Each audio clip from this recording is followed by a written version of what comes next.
Hi, my name is Quinn. I'm a licensed tour guide, and I love showing people the hidden gem of Vietnam.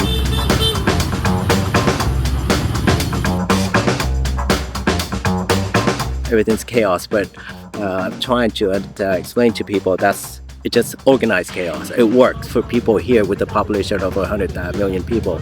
I love what I do. I'm passionate what I do. I think that's why it's not really work for me. Been living here since 2018. I originally came here as a volunteer for a Canadian NGO, and to support disadvantaged youth.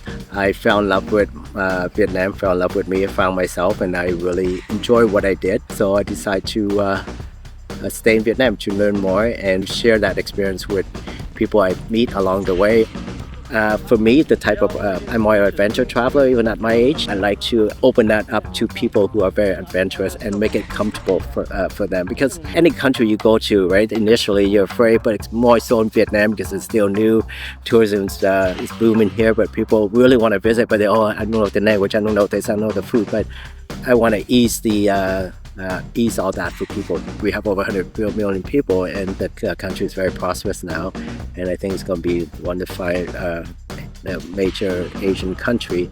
People are very surprised in the sense that especially Americans come here and say, Vietnamese won't like us because of the war, but no, we don't. We don't have any. We just move forward. After the Vietnam War in 1975, my dad Chinese, my mom Vietnamese. There were a lot of ethnic cleansing, so the Chinese were kind of pushed back to China. So we weren't treated properly here. I guess that's my knowledge of it.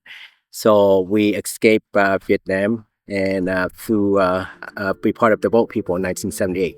So my dad left first with some of my siblings to China for overland, but whereas my mom, we went by the boat. I don't know you know about the boat people period there. So we escaped Vietnam to China to meet up with my dad, and then we went to Hong Kong, and we're in a prison camp or like a refugee camp. So we're there for quite a period of time.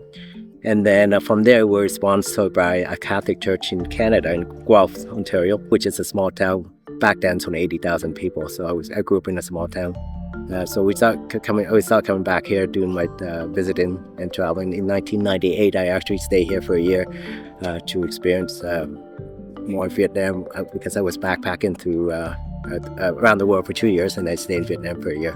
I was about 25, 26. It was very mixed emotion. I never really accept who I am as a Vietnamese. Again, growing up as one, being a refugee, two, growing up in a small town, that's why back to changing my name. So, people make it easier for people to pronounce my name, trying to be accepted. So I always consider myself a banana.